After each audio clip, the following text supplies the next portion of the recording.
लोकसभा चुनाव से पहले बिहार में इंडिया अलायंस के साथ कुछ ठीक नहीं हो रहा।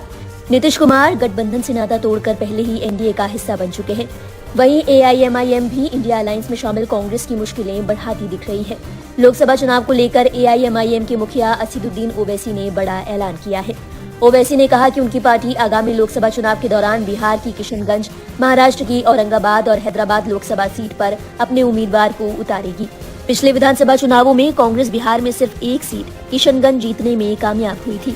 ऐसे में अब ओवैसी की ये घोषणा इस्लाम बहुल सीट पर कांग्रेस की मुश्किलें बढ़ाने वाली है। ओवैसी का उम्मीदवार उतरने की स्थिति में इस लोकसभा क्षेत्र में मुस्लिम मतों में बंटवारा तय माना जा रहा है। बिहार के किशनगंज लोकसभा क्षेत्र में हिंदू अल्पसंख्यक है, जबकि मुस्लिम मतदाताओं की संख्या काफी ज्यादा है। इस लोकसभा क्षेत्र में मुस्लिम मतदाताओं की संख्या 68% है, जबकि यहाँ हिंदू मतदाताओं की संख्या केवल 32% है। 1957 में बने इस लोकसभा क्षेत्र में आज सिर्फ एक बार 1967 में प्रजा सोशलिस्ट पार्टी के एलएल कपूर के रूप में हिंदू उम्मीदवार को जीत हासिल हुई है। 1967 के लोकसभा चुनावों को छोड़कर हर चुनाव में इस सीट पर मुस्लिम उम्मीदवार को ही जीत हासिल होती रही है। किशनगंज लोकसभा क्षेत्र को कांग्रेस का मजबूत गढ़ माना जाता है और कांग्रेस इस सीट पर अपनी ताकत दिखाती रही है। 2009, 2014 और 2019 के लोकसभा चुनावों के दौरान इस सीट पर कांग्रेस प्रत्याशी को ही जीत मिली थी।